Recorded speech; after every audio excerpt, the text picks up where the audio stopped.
everyone. Welcome to the debate. I'm Marcia Hashemi. The second round of talks between the Syrian government and foreign-backed opposition in Geneva, Switzerland, fall apart with no deal in sight as the so-called Free Syrian Army continue to demand Syrian President Bashar al-Assad to step down.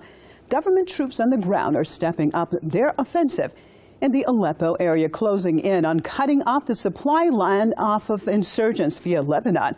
Stay with us as we take a look at what it all means for Syria. 10 days as we have this time. The UN Arab League's envoy to Syria says the second round of negotiations in Geneva aimed at resolving the Syrian crisis has broken up without achieving any result.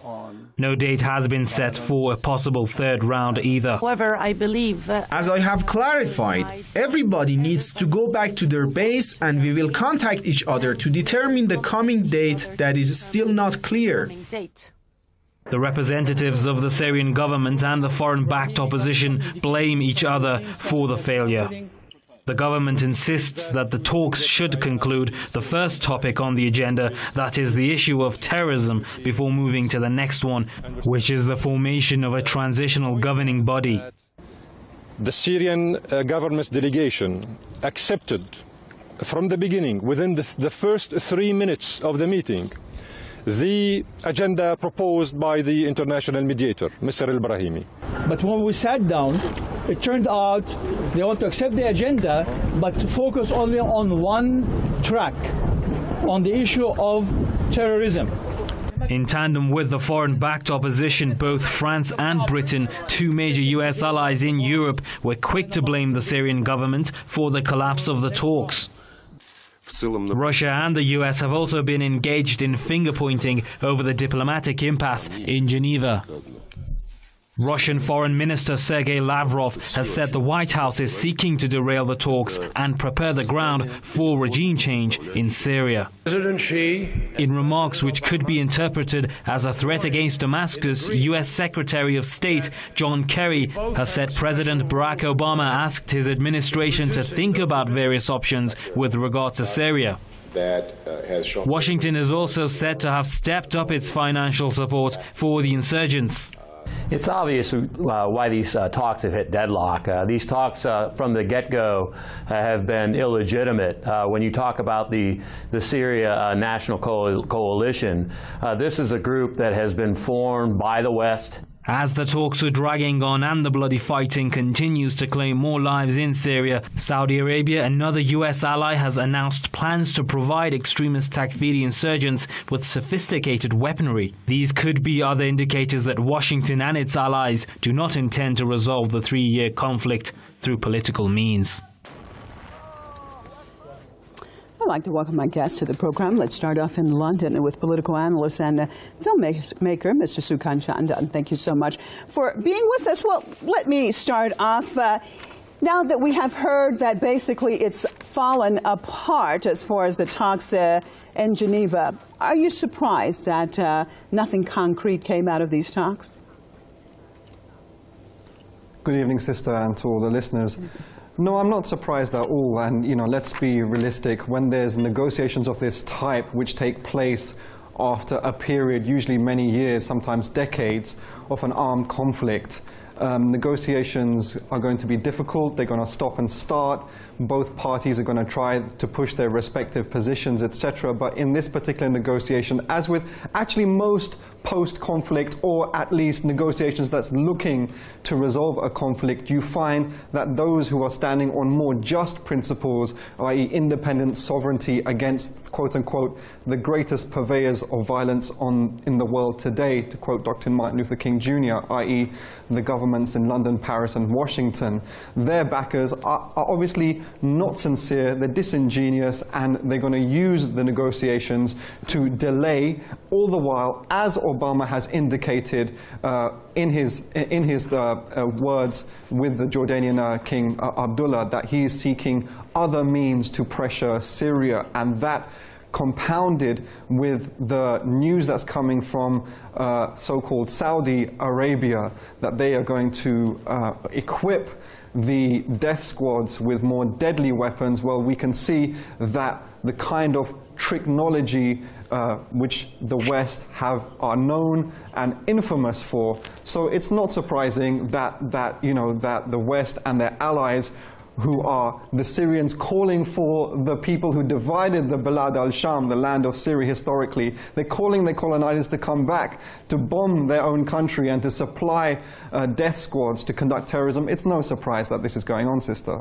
Well, Sukant, you just mentioned something. You talked about Saudi Arabia increasing, actually, its support, as you call it, for the death squads. I want to look at this. What does this mean from a political perspective internationally when openly, basically, that they are supporting, they are supplying terrorists? We're not talking about people who are simply just against the Syrian government and Syrians who are actually just expressing their dissent against or discontent towards the Syrian government, but openly, obviously, that they are terrorists. How can they get away with doing this?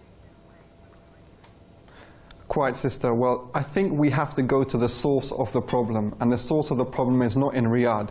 The source of the problem actually is in London and in Washington. London is still the world capital of the private armed mercenary industry, and it's also still the world capital, the financial capital of neocolonialism today. So really, if you study, for example, the vanguard architects of Western strategy, people like Brzezinski in his book Strategic Vision, if you read the conflict analyst think tanks of empire, people like Jamestown and Stratfor, and if anyone can decode from the perspective of our people, the humanity on the planet, which resides in the global south, majority, you can see that terrorism is an absolute forefront of their strategy to conduct regime change, hegemony, and domination across the world. It's, in terms of PR, it's not really popular to send in your boots onto the ground in Afghanistan and Iraq, as we've seen. So the model is Libya and Syria, particularly. Also, the model is what they're trying with Ukraine and Venezuela, which is very similar to the Arab sting, which is using opposition to provocate the legitimate government of that country, then for the West to use that as an excuse to slap sanctions down on that country, and also increasingly arm the opposition. So this terrorism, and combined with the provocations of opposition and using any division amongst our people, be it ethnic, religious, national, between men and women, any division they can find, this is the 21st century neocolonialism and the way they are working and moving against us. Well, let me just explain to our viewers that we are waiting for our other guest out of Beirut, Mr. Jihad Morkadi, political commentator. And as soon as he joins us, we will, of course, switch over also to Beirut. In the interim, Sukant, you talked about that this is the new 21st century of neocolonialism, that we seem to be seeing it throughout so many countries in the region, and, of course, also the African continent now. Okay, so with the situation at hand, with what we're seeing, for example, also a media battle in the middle of all of this. What does it take, first of all, to get the message of what the reality is on the ground, for example, in what's happening in Syria and elsewhere? How do we get it out to the people that they really realize what is going on? Well, immediate answer to that is the current platform in which we are engaging with each other, i.e. Platforms like Press TV and other media platforms which are effective and efficient and build our general capacity in fighting the media war. Because it was the Financial Times that said itself in 2011 that without Al Jazeera, for example, that's the media channel, obviously, of Doha, which hosts the biggest US military base, the monarchy there, which has no democratic, it has no democracy. So Al Jazeera is promoting democracy around the world. But anyway, the Financial Times said that without Al Jazeera, NATO could not have conducted a successful regime operation and divide and ruin operation against Libya. So really it is a battle of hearts and minds, and we have to build the capacity of our TV channels of the Global South and other allied movements. So Press TV is important, Russia Today today is important, and there's a whole array of developing news channels that we have to fight on this level. Okay. I would also like to draw people's attention Sukant, to I'm what's sorry going to on jump in here. Venezuela. Let me interrupt you right now, because I want to switch over to Beirut, and of course I will get back to you in London, welcoming our guests, as I said earlier, out of Beirut, political commentator Mr. Jihad Markande. Thanks so much for being with us. Looking at the situation now of the talks in Geneva, already Britain and France has been very, very quick to blame the Syrian government for the failure of the Geneva talks. Your take on that. Is Damascus responsible for the failure in talks? You see, with this regard, I do not have any personal take on it. I have the take of the United Nations Security Council resolution that called for the Geneva conference.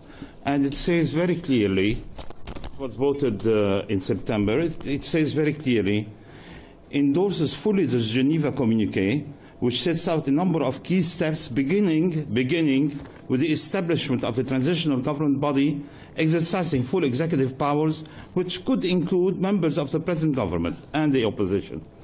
So as far as I'm concerned, this text is clear. It has been voted by those that the gentleman in London calls the enemies of the world, but also by Russia and China and Brazil and other members of the Security Council. So we are in the framework of the Security Council. I can understand that the gentleman in London may be frustrated, and many people out there are frustrated, but there are rules in this world. You cannot just go ahead and do what you want. The gentleman mentioned Libya. I will remind him that the Libyan operation was decided by the United Nations Security Council. So here we do not have a coalition of the willing. We just have a UN Security Council. I will add now that today Mr. Arabi, who is the Secretary General of the Arab League, said that the next step, since the talks have failed, the next step is the United Nations Security Council. So we are talking diplomatically about one thing. Now, politically and imaginatively, we can say that America controls the world, that London is the international financial center, and so on. This is good for public consumption. The reality, Russia and China, with the US and the European community, agreed on one thing: establish a government of national unity.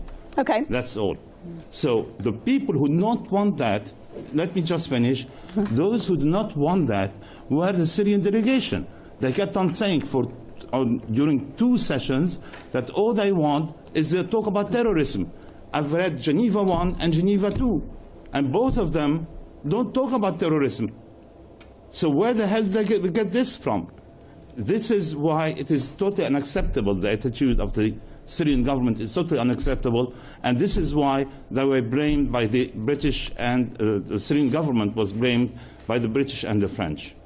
All right, Mr. Chandan, your take on that. Our guest in Beirut said that there are rules in this world, and that the government of Damascus must abide by those rules. Your take, that now what we have basically coming out of Geneva, as we know, is that the opposition is saying the first step is transition government have to talk about, and of course Damascus is saying that terrorism should be talked about first. Your take, sir. I think and our colleague in Beirut is absolutely correct to quote what he did about the transitional government, and I have no problem. I actually positively reflect on that, and that is good and correct. I'm not frustrated. I don't think the Syrian delegation or their primary allies, Russia and China, are frustrated at all. Actually, I think they're increasingly confident, and I think all indicators point towards that. I think also it's worth our colleague in Beirut reflecting, and I know we've discussed this before, but it's worth reflecting on the importance of addressing terrorism as a primary strategy of Western hegemony to conduct its domination and regime change operations.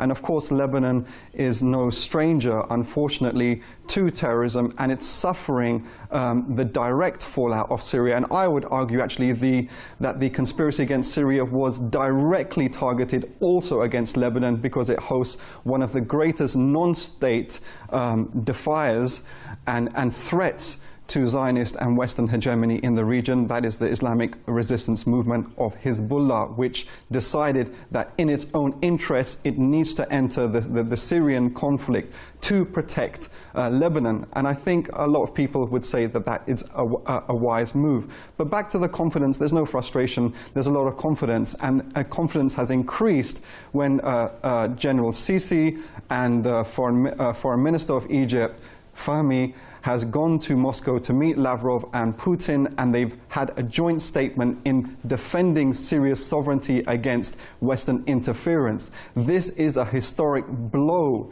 to Western domination against the region. Egypt is the linchpin Arab state in the whole Arab nation, if we can call that, and it has now increasingly, and I think there's no doubt now that strategically it's in the resistance camp in defending the countries of the region against Western conspiracy and Western conspiracies with their allies. Similarly, Iran, as indicating the growing confidence in the region, the Iranian leadership has asked for its young youth to prepare for cyber war against the United States, and it sent a small armada to the United States water territory in the Atlantic. Let me turn to Beirut and give Mr. Morkadi a chance to respond. Can we come back, please?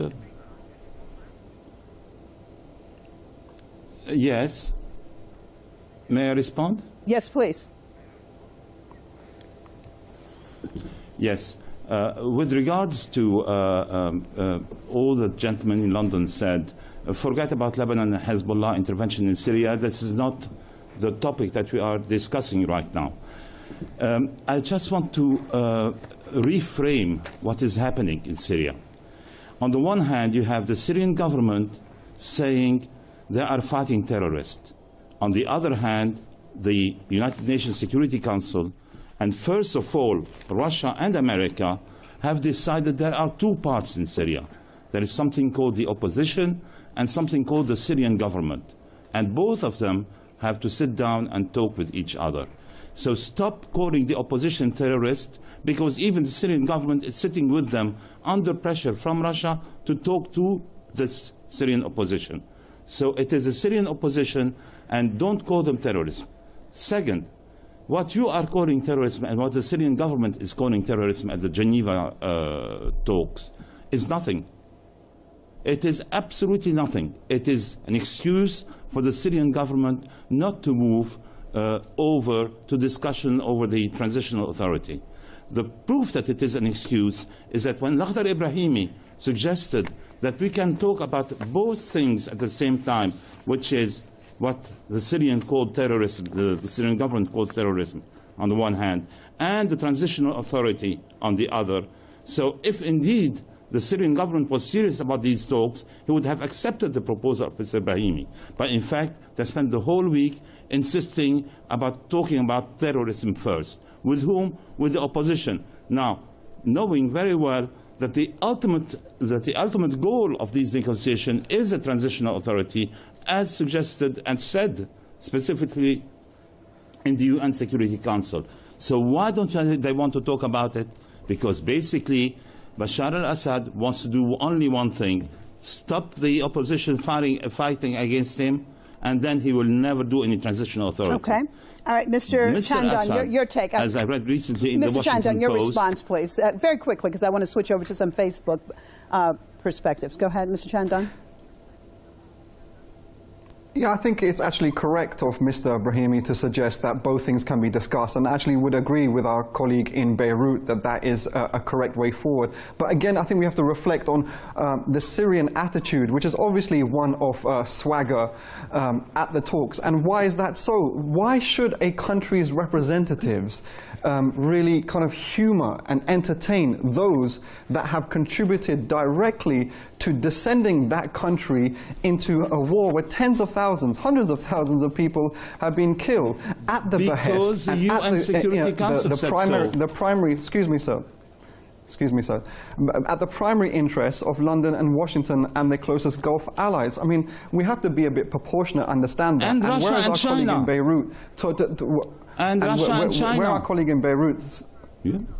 Whereas our colleague in Beirut talks about do not call the opposition terrorists, well, he knows, and we all know, that the opposition is divided, is violently divided, is divided amongst, it's shedding blood amongst itself. And the Syrian government has always maintained, since the beginning of this whole mess and debacle, that the opposition is divided, and they are very much willing to engage with the non-armed, that's the non-death squad opposition, which there is in Syria, a patriotic opposition that does not call on the former colonialist, the present-day neo-colonialist, to come bomb their own country. And I think that's fair. Okay. Unfortunately, we don't have time to get our Facebook views in right now. Mr. Morkandi, in your perspective, where does this all go now? Now, we have seen, unfortunately, that the second round of talks, basically, nothing concrete had come from the talks. What happens next? Where does it go next?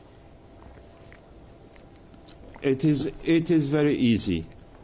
Basically, you have a Sunni-Shia confrontation in the region.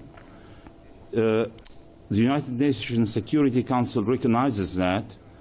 The regional powers in the region and the USA and Russia should sit down and draw some kind of security arrangement for the area.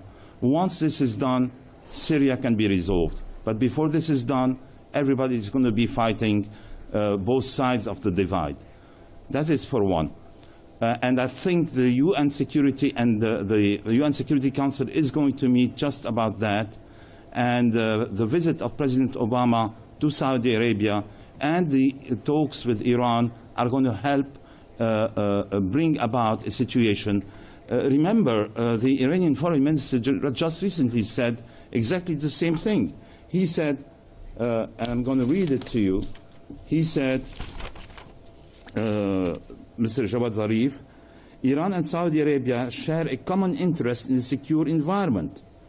Neither one of us will benefit from sectarian divisions. Neither one of us will benefit from extremism, which is precisely where we should go. Okay. And Mr. Chandan, your last perspective, where does the situation have to go? Terrorism. I'm sorry, Mr. Morkandi, we're almost out of time. Mr. Sukant Chandan, what has to happen, in your perspective right now, that we can start the beginning of the end of this crisis in Syria?